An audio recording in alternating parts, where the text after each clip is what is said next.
পা কয়বার? দুইবার।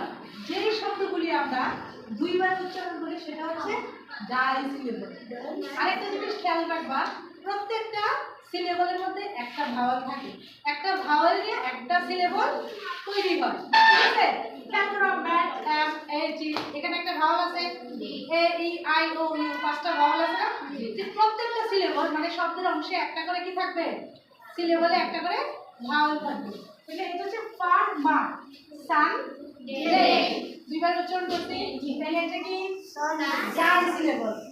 তারপর আছে দেখো স্যা চা ডে, স্যা চা ডে, কয়টা সিলেবল?